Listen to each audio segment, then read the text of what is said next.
Hey, fifth graders. All right, so today we're going to do an experiment on our lever system.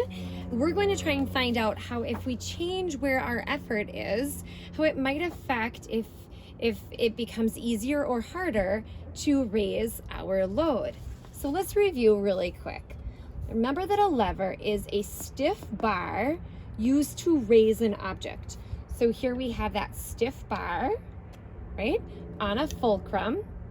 Our force, right, or effort is how we push down, and the load is whatever we're lifting.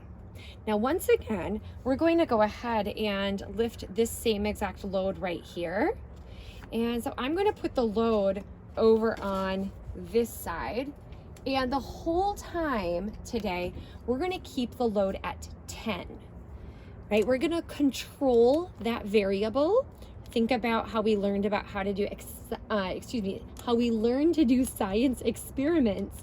And we learned we have to control all of the variables except for the one that we are changing. Well, we're going to control where our fulcrum is, which is going to be at 0. We're going to control our load being at 10 centimeters from the fulcrum the whole time. And what we're going to change each time is where that we put our effort, where we put our effort. So here I have, you'll see it in a second. Okay, here we go. All right, so here I have our question. How does the position of the effort affect the amount of force? Right, so the whole time, once again, these two things will stay put, but I'm going to change the effort.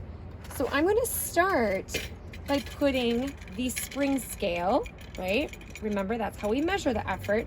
I'm going to start by putting it at 5 centimeters. So let's put it over at the 5 centimeter mark.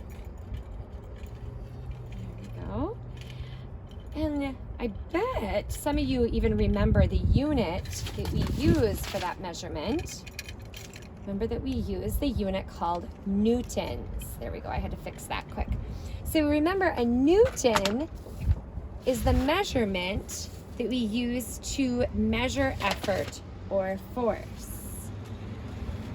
Right? So we're going to find out how much effort it's actually taking right now to lift this load. So to find out, I'm going to pull down on here, and I'm going to look at my spring scale to see what it says for the amount of effort it actually takes. So I can see, let's see, I want to make it perfectly level. There we go.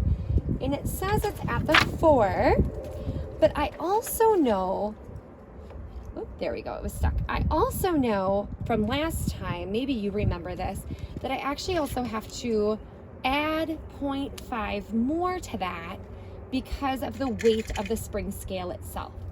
So my spring scale says 4, but I have to add 0.5, so it would actually be 4.5 newtons.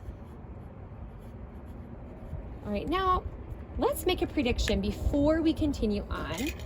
I want you to predict, what do you think will happen when we move our effort out this way? Do you think it's going to become less effort, or do you think it will be more effort? Think for a moment.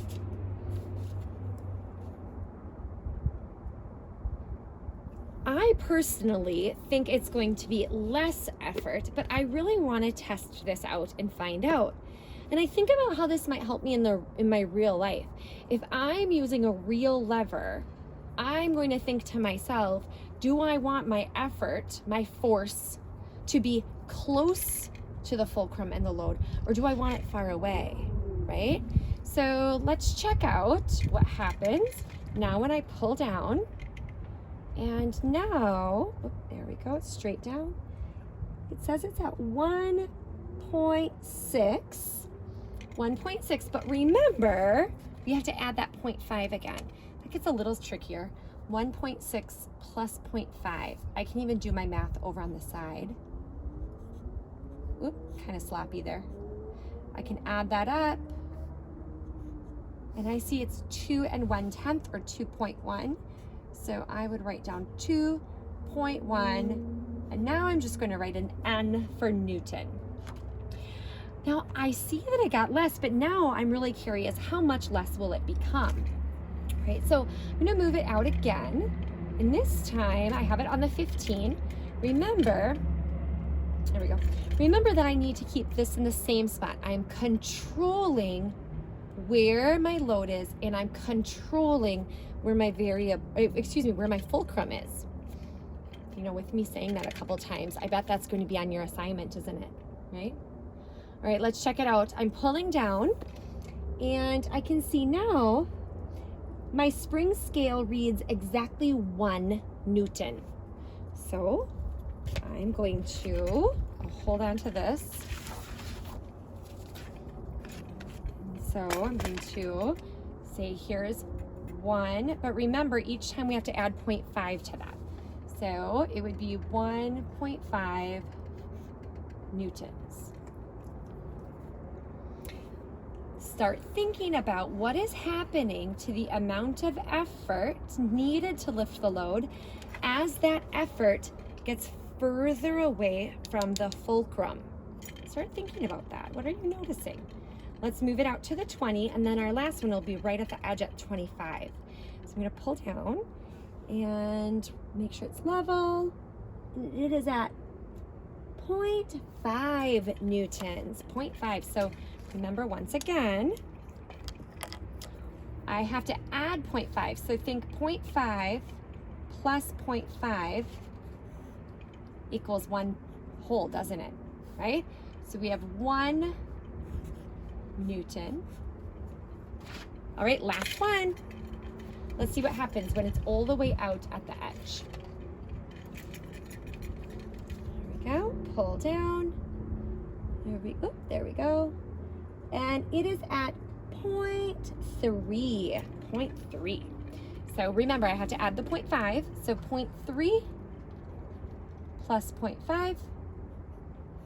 For those of you that don't remember why I'm adding that, remember it's because of the weight of the spring scale. See, just the weight of the spring scale is pulling down on the load too. And the spring scale weighs, it would take 5/10 newtons of effort just to lift the spring scale. So that's why we do that. All right, so this would be 0.8.